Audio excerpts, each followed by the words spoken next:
Okay, the second panel session, if you look in your brochure, is titled Overcoming Challenges in Workplace Learning. So that poll we took about the challenges we face when it comes to L&D in the workplace, we're about to get practical insights. And please get your questions ready. So without further ado, I'll be introducing our first panelist, Bob Obireze. I said before, pardon my pronunciation. And if I pronounce it well, please let me know. Right? Head of Learning Center, Zenith Bank PLC. Bob is a seasoned HR leader and certified leadership coach with over 2 decades of experience in strategic alignment, project management, and talent management. In his current position, he is leading a team that significantly improved e-learning efficiently, achieving a 70% engagement rate and a training percentage of 97% of staff, saving over 40 million naira. Now, that's what businesses like to hear. His role as Senior Learning and Development Business Partner saw him work in a team that created impactful policies during the COVID-19 lockdown. Previously, Bob managed talent and employee performance across 106 branches as an HR business partner, improving communication and operations for 400 staff. He also enhanced workforce planning strategies, optimizing staff and reducing hiring time. Bob holds an MSc in International Human Resource Management from the University of Portsmouth and a BSc in Accounting from Imo State University. He is certified by the Human Resource Certification Institute and is a full member of CIPM. Bob is committed to driving business performance through innovation and innovative HR solutions. Please make welcome Bob Obireze, I hope. So you're going to pronounce your surname for me to be sure that I am doing something right, or so I can learn. Obireze Akonwa is a full name. Obireze Akonwa. Obireze Akonwa. I went it. I tried. All right. Please take a seat, Bob. Thank you so much for joining us. Okay. Whew. We're learning. My next panelist is Olubunmi Olabiyi, Head Academy Halogen Group. Olabiyi Olubunmi Charles, MBA MITD, is a certified training specialist with over a decade of experience in the HR value chain and service delivery across consulting, insurance, telecommunications, and security industries. His management philosophy emphasizes integrity, quality, and service, complemented by strategic thought and adaptability. Currently, Olabiyi is the head of Academy Halogen at Halogen Group. Prior to his current role, he has served as the training manager at Allianz Nigeria PLC, performance management lead at Entel Nigeria, learning and development manager at Ensure Insurance PLC, and a senior training specialist at Tech Mahindra, Airtel BPO partner Nigeria, amongst others. Olabiyi holds an MBA in Human Resources and a BTech in Pure and Applied Mathematics from Ladoke Akintola University of Technology. He is also a certified Prince 2 project management trainer. He is recognized for his leadership, mentoring skills, analytical and creative abilities, and excellent communication. Please make welcome Olubunmi Olabiyi.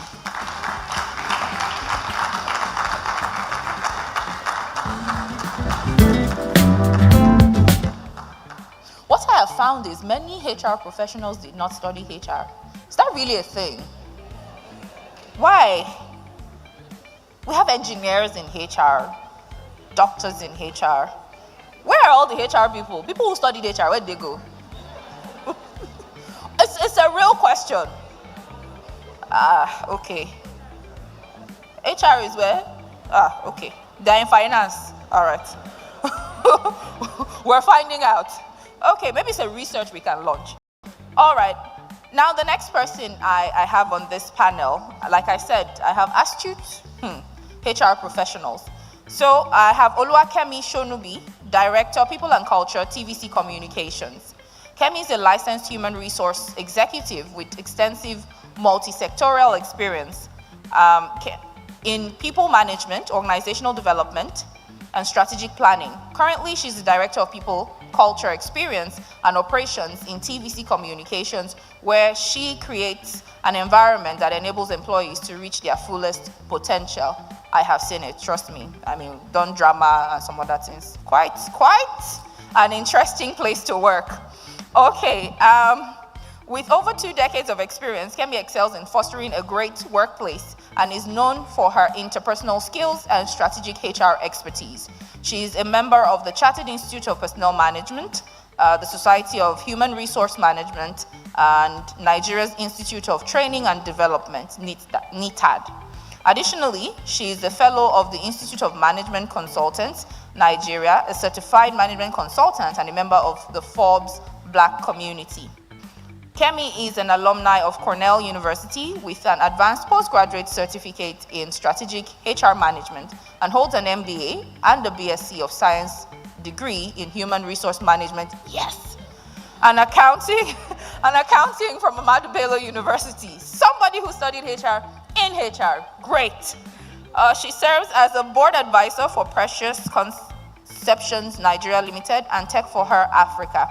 An avid reader and writer, Kemi founded the HR Storyteller platform to transform HR practices and workplace cultures through the art of storytelling. Please, let's welcome Oluwakemi Shonubi.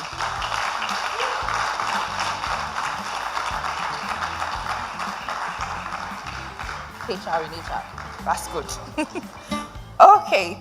We also have, wow. Okay, I told you we have an amazing set of people here. Nuruddin Yusuf, Head Learning and Development, Dangote Cement PLC. Nuruddin Yusuf is a seasoned learning and development executive with nearly 2 decades of experience in designing and implementing innovative training programs that drive organizational success. As the Head of Learning and Development at Dangote Cement PLC, he has been instrumental in announcing employee performance and fostering a culture of continuous learning across 10 Pan-African countries. Nuruddin is renowned for his strategic vision and ability to align learning programs with business goals. He successfully managed a leadership development program that prepared over 400 emerging leaders across industries for advanced roles, significantly boosting internal promotions and talent retention. He is committed to driving excellence and continuously seeks to elevate the L&D function to meet the evolving needs of the modern workforce. Please let us make welcome Nuruddin Yusuf.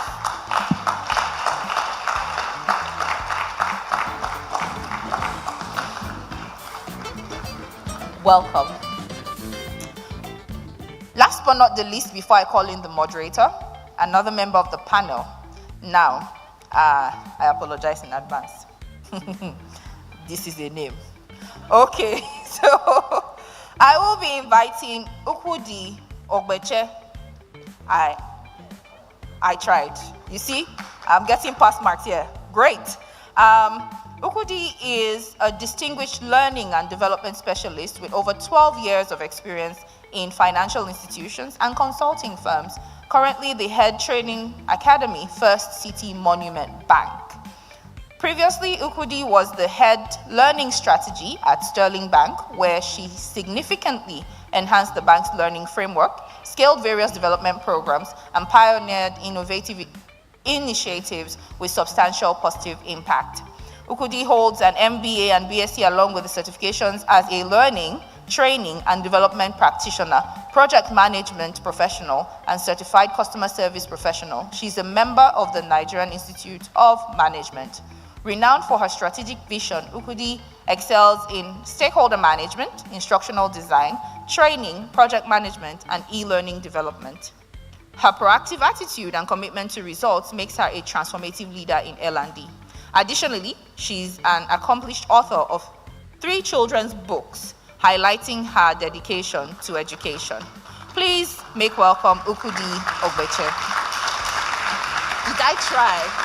Do you want to pronounce it? Yes, you tried. No, you tried. Okay, if I can add. Ukudi, so you were very close to it. Ukudi. Yes. Okay. It's like kudi, like monies. Yeah, like ego. It means wealth. See? Nice. Ukudi, we're going to be friends. Okay. Last but not the least, I'll be introducing our moderator for this particular panel. and she is Justina Ovat. Thank you. Is it Ovat? Okay. Justina Ovat. Lead consultant, Servicecraft Company Limited. Justina is a distinguished figure in the tourism and hospitality industry, particularly renowned for her contributions to learning and development. She currently serves as assistant registrar at the University of Calabar and is the lead consultant at Justina Ovat Consulting, which includes Servicecraft Company, Calabar Hospitality House, Afiegu Tours and Events, and Justina Ovat Foundation. Justina's career spans consultancy, training, service design, and strategic leadership with a strong focus on organizational excellence and personal development.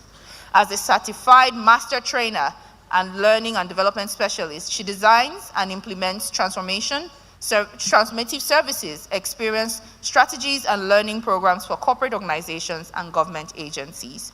Justina is also an accomplished author and speaker, leveraging her platform to share insights on hospitality management and service design. Her education includes a master's certificate in hospitality management from Cornell University. It's like we have a lot of the alumni over here. Great. So let's make welcome our moderator, Justina Ovat.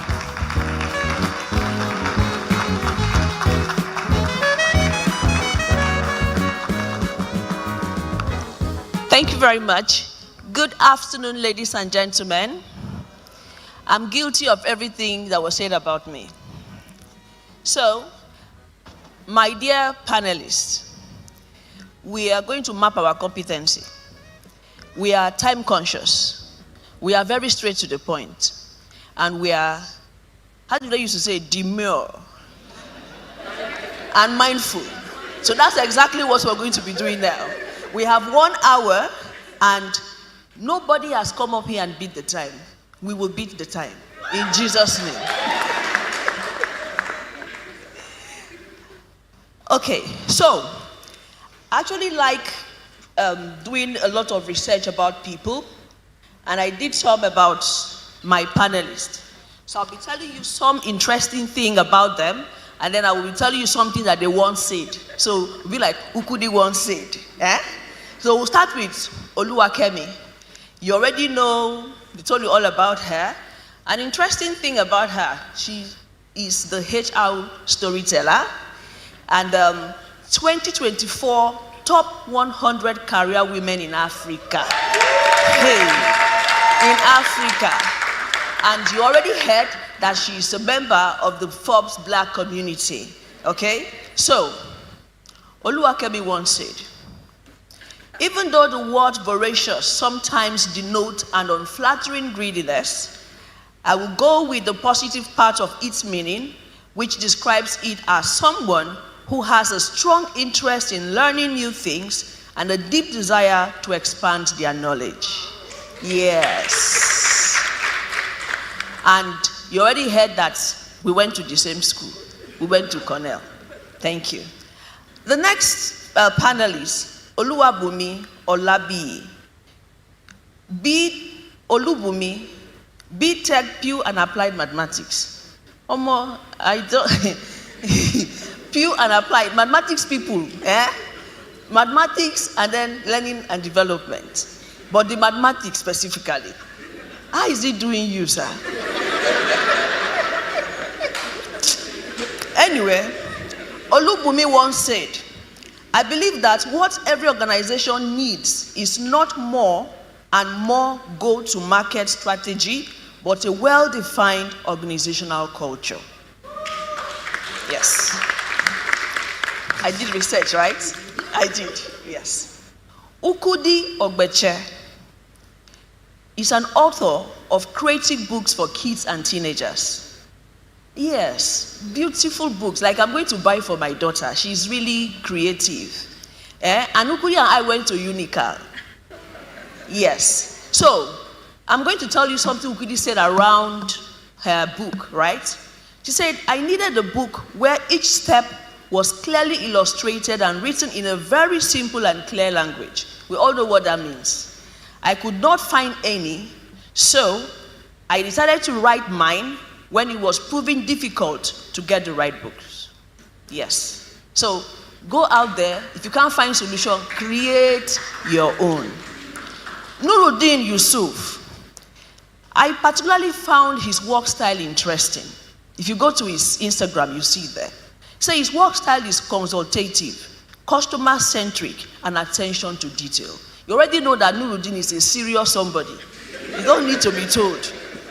So Nuruddin once said, "Dear HR professional," that's all of you seated here, "as we go about our daily activity," I feel like I'm reading Nuruddin's love letter to you. So let me start again. "Dear HR professional, as we go about our daily activities, please always take note of this. Never forget, your job is to make people feel better after every conversation than they did before." 3 years. So touching. And our dear Bob is the learning evangelist. Yes, that's how he calls himself, the learning evangelist. So now you know what to call him too, all right? Yes. And Bob once said, "I am the learning evangelist, seeking for new ways to promote a culture of digital learning with optimal impact on the business." Bob will do it for you. So, Oluwa, Kemi, and Ukudi, we have something in common with them. So we went to the same schools, right? So I'm telling the gentlemen, I will do a list of other schools I attended. You people need to go back to school. You may have to go back to school and pick one of the schools and go to, okay? So we'll go really straight to the point because our panel session has 3 segments. Segment number 1, we're talking engaging and relevant learning content. So I will start with the evangelist, Mr. Bob. What methods do you employ to ensure that learning content remains up to date with industry standards and organizational changes? Really, really quickly. Thank you so much for that question. And good afternoon, distinguished participants in this conference. The world is constantly changing. And again, if we understand learning properly, if learning does not lead any of the engagements in learning, if we cannot lead to an improvement in performance, it should not hold. So either way, because we are living in a very dynamic world, no matter how the dynamics is moving, it's important that whatever approach I adopt or want to use will have to synchronize with the culture of the very place I am. So I see things, wonderful things, lovely things, they look good, they could make impact, but I most often will prefer an approach, that will not just promote engagement, but will zero down on performance improvement. Must it be expensive? No, it mustn't be expensive. It can come from within. It can come from outsourcing, from any outsourcing organization. It can be created from within. But for me, the focal point is it must be dynamic, resonate with the users, and ultimately change performance positively. Thanks. Thank you very much. Please, if you don't clap for my panelists, we will not go on. Thank you. So this next question is for Ukudi. Mr. Bob just said that if learning is not leading to productivity, we shouldn't engage, right? So what are some innovative and engaging content formats that organizations can use in their L&D initiatives? Okay, so I particularly like that question, and that's because really learning doesn't have to be boring. It doesn't have to be boring at all. And with the influx of a lot of multimedia that we have these days, organizations can actually make learning very engaging. We have micro-learning, and there you can use videos, you can use podcasts. In some organizations that I've worked in, and even in my, like we like to say, my former lifetime or my present lifetime, we leverage things like micro-learning videos, infographics, These are things that are very engaging and make it visually appealing. So you find out that you're catering to different learner needs because you're giving them in different formats that they can relate to. You have people who might prefer the videos, and these videos could be interactive videos. You ask questions, they answer, it's engaging, it looks appealing, they are interested in it. You have podcasts where you can come up with short learning or micro learning. Maybe you are addressing a particular module or a particular skill, and people can listen to this on the go. You have visually appealing short blogs where you drop learning snippets from time to time. So you find out that, like we like to say, looking at the Gen Z, you find out that this appeals a lot to that audience. But most importantly, for us in organization as L&D specialists, we want to ensure that we are catering to all kinds of learners.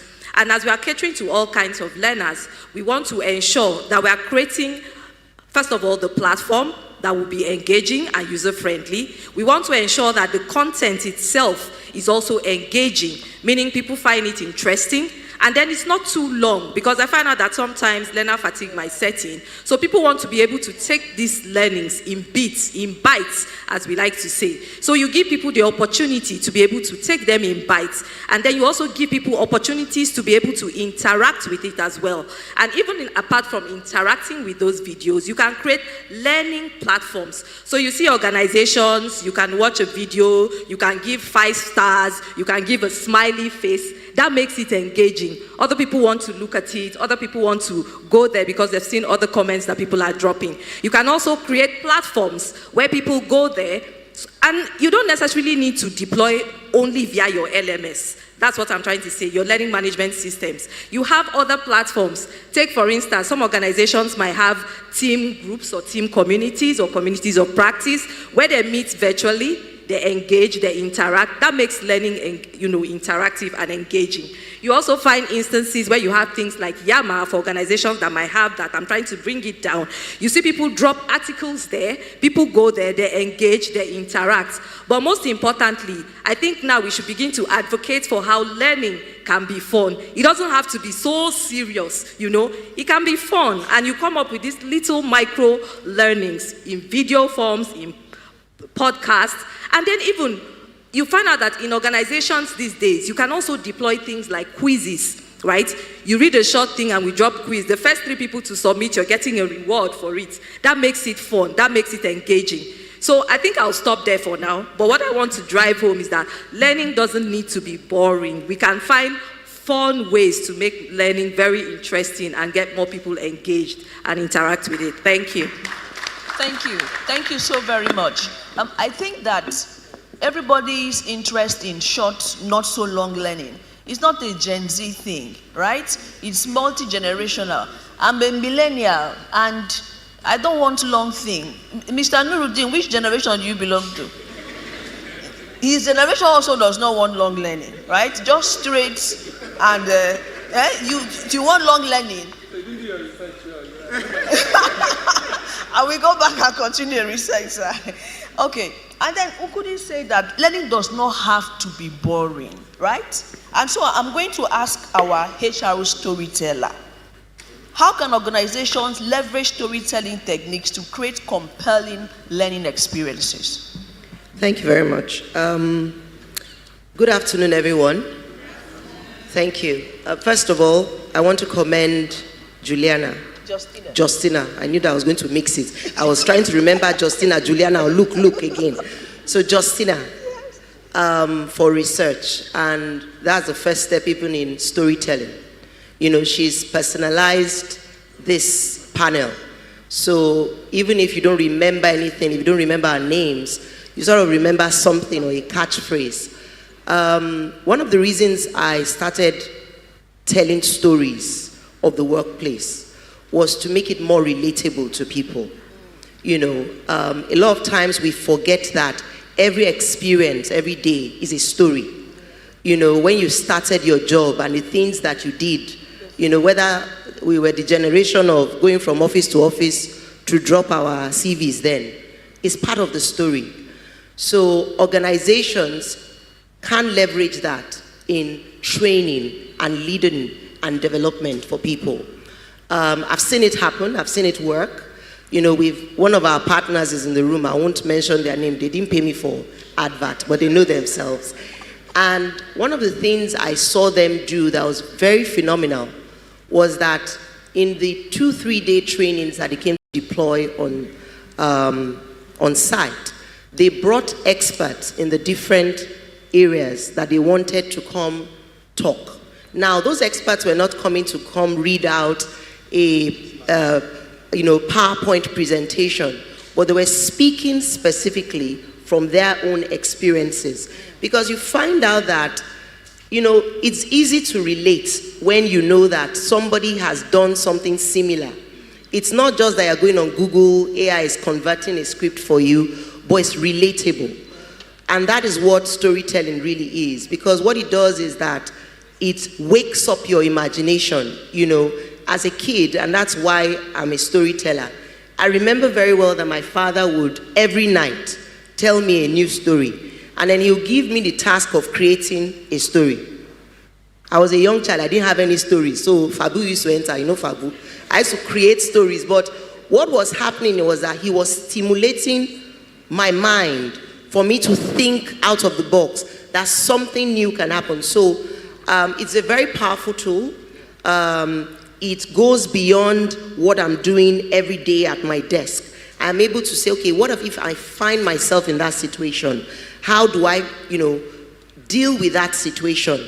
I become a manager in 5 years. Maybe I'm not a manager today, but because somebody comes to the floor to share his or his experience, I now can say, okay, when I see this thing happening, it can build competency, as it were. So I'll say, first of all, it stimulates your imagination. It actually leaves long-lasting impressions, because one of the things is when you hear stories from other people, you don't forget. It's easy for you to forget when somebody comes with a 30-page PowerPoint. It's very easy. But if I come and I tell you that, one day I worked with a manager and the manager actually told me to get the X out, you always remember that woman said there's one manager that did something like that. So it retains memory. You remember some of the things that you do. So storytelling for me is always a go-to thing. Thank you very much. Thank you so much. Talking about relating, storytelling, I was teaching, went to train a hotel in Akwa Ibom State. Please, Akwa Ibom people, not as if I'm dissing you right now. I'm just telling a story. So I asked them, if you have a guest, and the guest wants to, have activities after a busy day, where will you advise them to go to? One girl like that told me that I should tell them to go to the flyover. Fly over.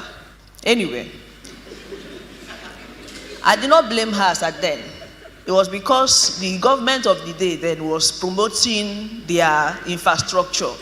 And Obongos with Akwabi was saying that if you come to Akwa Ibom, you see the beautiful flyovers. Is it our fault?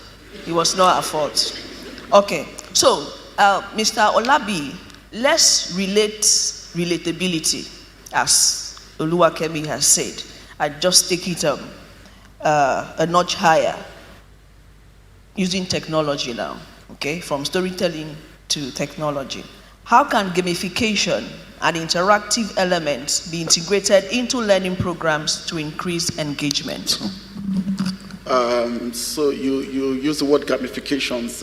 Basically, I would like to first define that word so that we have a good understanding of what it is. So that word gamification is, in its simple format, is just expressing the fun way of learning. All right, and of course, you can convert any kind of learning to fun. It now depends on how you are able to convert it. Some form of gamification ends with making your program a game, but some others go beyond just making that learning intervention a game. It now becomes, how do you create the fun in that particular learning engagement? And so you have things like leaderboards. One of the intrinsic values that drives our learning is the need for all of us to be the best. Even though we don't like to say it, we like to be on top. And there's a research that has proven that beyond promotion, there is something that actually drives employee motivation, and that is recognition. All right, so where organizations don't promote, if they apply the simple laws of recognition, all right, you will find employee motivation rising high, and that's what gamification does. So, there's this thing that happens in Lagos, I think, I should say Nigeria, when they take your lights. The first reaction for everybody is to open our window and check does any other person has lights? And the moment you realize they don't have lights is, The moment you realize they have and you don't have, you instantly feel. I know it can be very sad when you just realize that you're the only one that don't have that light. It's a lot more better when it's the same thing with, yes. It's the same thing with gamification. When you are on top of the game, is when you're playing a PS5, a PS4, and you're beating somebody, the joy, the excitement. So sometimes outside that learning is also the need for them to find that fun, that expression. Someone has rightly said that there's a child in every one of us. All right. Unfortunately, adulthood makes us bury that child. But we never lock the coffin. We are just waiting for a day when that child will jump out. And so imagine when you have something like the best in your department or your organization, you may not display it in front of others, but you get back home and tell that woman or man or child, just imagine what happens today. Everybody failed and I was the best. It feels good when you are scoring a first class and they paste your results on the wall. But when you are failing, you know where that result should be. You will believe that it should be hidden. So gamification really is just bringing out fun and encouraging, creating excitement and learning, all right? And it can be done both ways. Can that make it into a game where they get points, or you make it into leaderboards where you begin to recognize individuals who have stepped up their game, or even make it a peer-to-peer interaction where peers begin to, compare their results. So we finished a training on an example, emotional intelligence, and in that program, I put something that just basically asks fun-based questions, and I compare my results with somebody else beside me, and I realize I'm doing better. Those are the kind of things that gamification does. Yeah. Awesome. Thank you so much. Please, a round of applause for them. Thank you so much. So now we're going to move from storytelling to gamification. We're moving, taking it a notch higher, and we'll now ask Mr.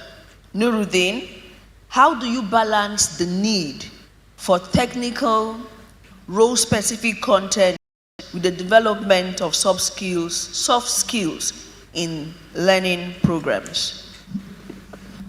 Okay, good afternoon, HR professionals. I want to thank OLXD for this opportunity. So to your question, balancing technical skills with soft skills, I think that's very important. It just made me realize what happened sometime last month. So I was in one of our plants, far away Kogi State, having a conversation with one of our technical directors around technical trainings for operators. And after discussing all the technical capabilities and all, there was one elephant in the room, attitude. So his pain point was, yes, I sit here as a plant director for this plant. Yes, we need all these technical capabilities, but you see this attitude, which is the missing link. Without it, we can't achieve all this. So what we did, in collaboration with the consultant we were talking to, was to infuse that into the conversation, and that was the start of the conversation. So what we are trying to say in essence is, I don't know, was the former panel, when they were talking about the key skills required for the future, communication was part of it. There's no how I want to communicate the technical capabilities if I don't have good communication skills. If I'm not engaging correctly, I'm not going to achieve results. Again, another story. In my organization, we are working on conversion to CNG. Again, we have about 23,000 employees. Over 70% of those people are drivers and mechanics. So now we are going through a change management, converting their AGO trucks to CNG. How are we able to make them, orientate them to know that there is a new wave in town and we need to move? So yes, the technical capabilities for them is, yes, we need to learn how CNG operates. How is it different from AGO trucks and the likes? But making them have that right mindset that the way we are going to do business is going to change going forward. So bringing them to class, engaging them with a lot of sensitization, change management, trying to ensure that they collaborate effectively, because with AGOs, many of them feel, okay, the drivers should be able to sort themselves out, they have any issues along the road. But now we are going through a change process. If we are going to start using CNG and a driver is stuck along the road, he needs 3 times more support that we get from a mechanic that he used to get when it was a GO truck. So what we are trying to say in essence is there is no how we can have those technical engagements and conversations without using those soft skills to buttress the point or drive home the message. Thank you. Thank you very much. Please, another round of applause for them. So we're moving to the second segment of our panel discussion. And here, you're free to call a friend. Okay, we'll just roll on the background of what Mr. Nuruddin just said. And I'm going to be asking Oluwakemi this question. What are the best practices for creating a learning culture that values and supports continuous development? I think firstly will be to understand the why. And I think my namesake, Oluwakemi, she said it, so I can see you there. Understand the why. You know, why are we doing this? Why is this important for us as a business? A lot of mistakes that L&D people or HR people make is that we always assume on behalf of others.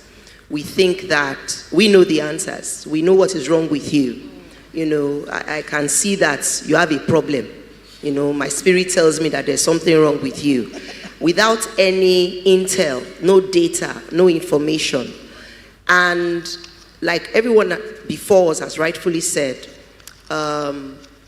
it's evolving. You know, life is evolving. Things are evolving. Even your learning interventions are evolving. Back in the day, if you don't go out of office, sit inside one AC room, eat, you know, meat pie, Scotch egg, drink tea, spend the whole day, you know, you've not gone for training. But things have moved, you know, beyond that. So first of all, you need to understand why are we doing this? What's the importance of it? What does my business hope to achieve with this? You know, and do your research, even as a HR person or L&D person. We come up with this beautiful budget, you know, end of year, or depending on what time of the year, without understanding, and which is why most times business leaders quickly take the decision to cut it off. Because you are not connecting the dots. You are not able to explain your why. What are the reasons? What are the low-hanging fruits?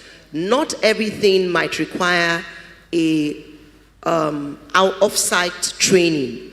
We've spoken about gamification. There are micro-learning options that can be deployed on the go. These days, you have apps that people can, you have an app on your phone, you can get training on the go. So, you know, as an organization, you have to be creative, you have to be innovative. When we say organization, as people now, during COVID, for example, our organization, we didn't shut down.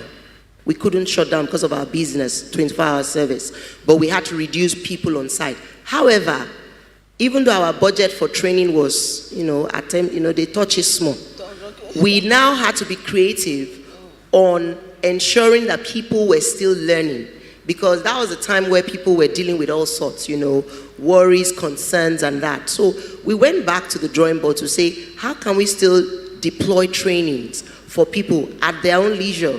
So we provided the software, we provided the platforms. People were scheduling trainings for themselves with the different platforms available.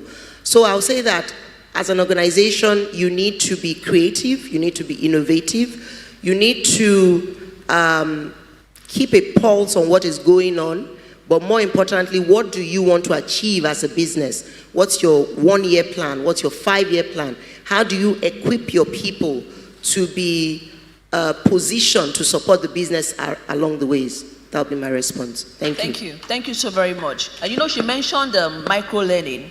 So talking about micro-learning, I'll just ask Mr. Olabi very quickly, how can micro-learning and just-in-time training be integrated into busy work schedules effectively? Okay, I think the first emphasis is even understanding the concepts of busy work schedules, all right? And then going back to one of the biggest points of our profession, which is needs-based training. We need to conduct a proper needs-based training. And I would say this, like I said before, there are two things that drives employee needs to learn, and intrinsic and extrinsic. All right, how do I get an employee out of their day-to-day task and get them to learn? It needs to first be intrinsic. That employee needs to first find himself as needing that training. And of course, you know that for you to carry out a learning intervention, there are two things that are involved. There's the employee's personal need and there's the departmental organizational need. All right, and you need to find a way of marrying the two. Now, why do employees work in any organization? Why does any one of us work where we work? The simple answer is not how great the product of the organization is, it's how great we want to grow in our career.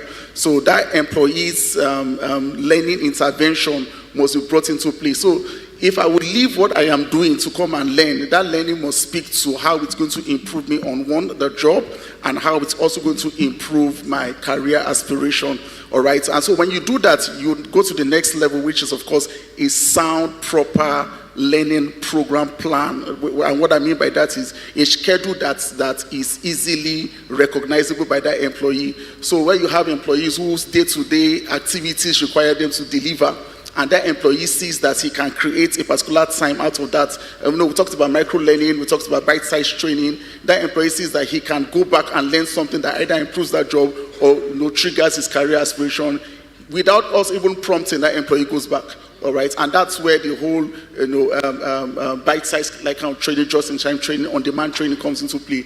But what is very important is we mustn't fit all training into the 9 to 5 or the 24 hours employee works. All right, we need to fit it into helping the employee see that this thing meets your needs. So post the work time, that employee can actually find himself learning, and that's where we maximize our expertise outside of work. All right, noting that learning intervention also meets that employee's aspiration, which is the key point. Thank you so much. Please clap, clap, clap, clap, clap. Thank you. So this question is for Ukudi. Considering what Ms. Olabi just said, the need to be and the need to learn, how or what role does leadership support play in encouraging employees to prioritize learning despite time constraint? Okay, so leadership plays a very important role because, first of all, within an organization, a lot of people always look up to the leaders. And like they say, it's really not about what you say, it's about what you do. And so when you have an organization where the leaders are actually modeling that behavior that they want every other employee to mimic, you find out that it's easier to sell certain learning interventions. And I always like to drill it down to practical. So starting with leaders even modeling the behavior, you see that leaders are made to sponsor certain learning initiatives. Those leaders act as sponsors and they help sell it. They don't necessarily need to be out there, but you can do like a short video. Maybe you want to introduce a leadership program and I go to speak to the MD or an executive and say, look, I need you to do a short video on why this learning is very important and why people need to key into it. And you see that once they find out that, oh, leaders are involved, you see more people want to join. You also have instances where, in addition to that, most times leaders too, they are like our stakeholders and we have to go sell these learning initiatives to them for them to, will I say, invest in employees. And like somebody said, when you're selling it, you want to sell the cost of not investing in employees. Why do they need to invest in employees? So leadership support is very important because in addition to leveraging internal faculty, leveraging subject matter experts that we have and other free things, leaders also are part of the people who would also provide the budget that we need to carry out certain initiatives. So their support is very, very critical when it comes to learning and development initiatives. So sponsorship, they are important. Modeling the behaviors that they want other employees to mimic. And then even in mentoring programs, most times we've involved leaders in mentoring programs and coaching programs. So even if they are not involved in the day-to-day classroom training or other initiatives, but when it comes to mentoring, we get them involved. When it comes to coaching, we get them involved. So I think that these are some ways that leaders can show their support when it comes to learning and development initiatives. Thank you. Thank you. Thank you so very much. It actually does start from there. We'll move to the next segment of our discussion. How is it going so far, people of God? So far, so good. I trust you people. you will be asking questions shortly. Just write down your very simple, you remember our target, right? Simple, demure, mindful questions. Keep them, right? We'll get to you soon. So I'm going to be asking, Mr. Nuruddin had shared two very interesting stories, from his engagement at work and all. And having that in mind, how can, or what other challenge, you mentioned a couple of challenges, right? So let's talk about other challenges. What challenges are there in creating accessible learning environment and how we can overcome them? Okay, so thank you very much for that question. Again, I have some other stories to tell. I'm taking your position, apologies. Exactly. We just created another storyteller. Okay. So I remember sometime in 2009, I was working with a bank then, UBA, and we're having a train-the-trainer session. Of course, UBA as at then had presence in 19 African countries. So we're in class with people from other countries in Africa. So it was a 3-day train-the-trainer program. We've done the first 2 days, and the last day was a practical session where each person is allowed to come out and present as a trainer. So we had a challenge. The training was delivered in English all through. Remember, we're talking about accessibility, right? And we had Francophone colleagues in class. So it got to the point where they were meant to start the presentation. The first presentation was from a Ghanaian, excellent with their Queen's English. The next presentation was one of our colleagues from Cameroon, and she struggled. Struggled not because she does not have the knowledge of the subject matter, but she's somewhat bilingual, but not that bilingual, right? So she was trying to explain the context of our subject matter in English. And so let me give an example. Maybe I'm trying to say, I am going to come to, that tomorrow was just missing for her. She just said it in French. And the whole class started laughing, the Ghanaians, the Kenyans, everybody started laughing. And some of us took a step back to say, let's flip this coin. If you tell this Ghanaian guy, go there and present your presentation in French, I'm sure we can't put two sentences together. So it means when we are trying to put these programs together and we are planning, let's think about everybody. I work in an organization with presence in 10 African countries. We have series of programs that we plan from HQ. At the point of planning, we're already thinking, this intervention must happen in English and must happen in French. And again, the old conversation around technology. Some years ago, we had some collaboration with one of the leading learning providers, giving us access to their resources. Again, we must get this in French. So you have to understand the context of your organization. And again, let's even take it away from the technology part. I told you earlier, I have over 15,000 employees that are not your techie savvy people. They are part of my responsibility. They will not use your Slack, your Slido, your Mentimeter and all, but they are the critical drivers of your business. So again, it's trying to understand the context of the environment of your organization and ensure everybody is taken care of. Those that require to be amplified in terms of technology and support and the likes, give it to them. Those that you need to go there, speak in their language. Some months ago, we had a training on pre-retirement, and we had people, security guards and co in class. So it means the vendor that is coming will not come here to speak English with these people. So you have to blend your English. I remember towards the end, it was time for evaluation. And the vendor, of course, had come with a general evaluation form for everybody. So one of them had to take that pain to start explaining to the man in his language what your experience with this training means. So get the feedback from him and able to apply. That's the word we are into that we have to take care of everyone. Thank you. Wow. Thank you. Thank you so very much. And I think it makes this really easy because our evangelist has my last question. You heard what he said. And I'm sure all of us will leave here very ready to begin to do one or two things around learning, So my question is, what are the best practices for designing and curating accessible learning content.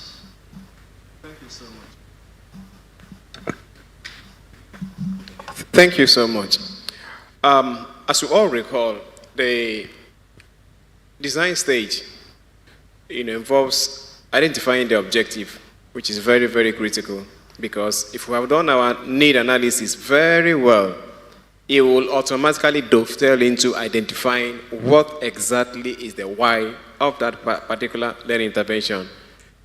So this is how critical design stage is. If we get there and then put all the elements together, the content, which he spoke, and I love the story he shared. The approach for execs cannot be the same as for mechanics. You agree with me? Absolutely. So, in terms of best practice, I love that word, best practice. But I understand it to mean what can, in my place, I'm from the Eastern Heartland. We say that the type of firewood in a place cooks their food. Yeah? So, the best practice of a mobile may not be your best practice. So you just need to fit. I remember then, when you go buy clothes, there's no type of suit I have bought that was measured before it was sewn. So you may need to tack it a bit here. As L&D professionals, part of our work is to learn tailoring. I know most people who are in fashion business don't want to hear that word tailor. But for learning, tailor. Does that resonate? So in as much as we are trying to get best practice, contextualize that practice to fit. So you can now start thinking about things like, will this work for this category of people? You know your audience very well. Methodology of their preferred learning style. You even need to apply things like demography. There are established research evidences showing that certain groups of people of certain age brackets tend probably to like certain types of. You factor it in based on your own environment. So when you're thinking about best practice about designing, bring it home. Bring it home to your very organization. So, what's the content going to be like? What of the medium, the platform? How are we going to make sure that? Let me share an experience. Something happened recently. A big project that required train the trainer approach. And that was adopted. And they went on to train end user training.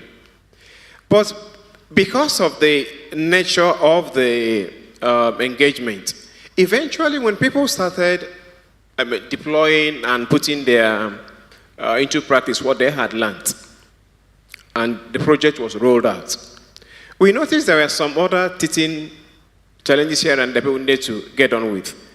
At the beginning, we didn't factor in what I would call WhatsApp University as part of the design. But today, as they are trying to get along and overcome some challenges, they are using the WhatsApp created as part of their learning journey to solve a lot of problems at the peer-to-peer level. So, best practice sounds nice, but remember that when you choose the options of how you want to design the program to be able to address the need of the business, it is never a one-off thing. Constantly engage. Feedback, back, forth. Feedback, back, forth. If it's an in-person training, I had an experience. We had a training for mid-level managers. And on the very first day of the training, somebody called me and said, hey, he has a challenge with a particular part of the training. I didn't know what else to do. I said, fine. I told the class coordinator, as soon as the class go on break, get me the consultant. I'll speak with him. The conversation that ensued between me and the consultant during break eventually led to tweaking some things in that training that was already designed to run a certain way. So it's not like we've done it, it must run. No. The dynamics moves per time based on the feedback. Remember we said learning makes a whole lot of good deal if it's going to impact on performance. Do you agree with me on that?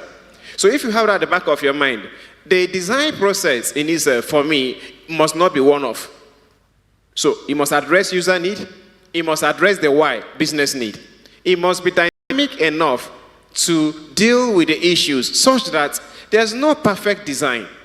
Even when we see there's something that needs to be tweaked, please go ahead and tweak it as long as it will resonate with the user and it will also improve performance. So for me, overall, I would say looking at the dynamics of the design of the training or learning intervention, whether it's coaching, mentoring, or on the job, in class, or social media platforms, so many examples have been listed. One of the key and important things we need to pay attention to is to make sure that constantly we are watching, listening, getting feedback, and dynamically designing, dynamic design, so to make sure that we achieve our overall objective, which is improving performance. Thank you. Thank you. Thank you so very much. And talking about watching, learning, getting feedback, it's something that is very important to do. It may get you into, I don't want to say trouble, it may push your budget a little. It happened to me just 2 days ago. So I was setting up a Best Western Plus brand in Bayelsa. And I had to stay an extra 3 days because I was watching, I was learning, and the feedback was like, if you leave this thing like this, everybody will be going on their way. So I had to add 3 extra days, reject the curriculum, and added things, and then everything went well. Thank you so much. Another round of applause for my panelists. Thank you, thank you, thank you. Have we learned something? Have you unlearned something? Are you relearning things? Okay, we're talking gamification, interesting times. And thank you so much to the panel for bringing to the fore these hot topics that we've been dealing with as L&D professionals. And like you said, not all games or gamified learning need to have leaderboards. Some of them just have progress charts, just so that you see that you have moved from one point to another.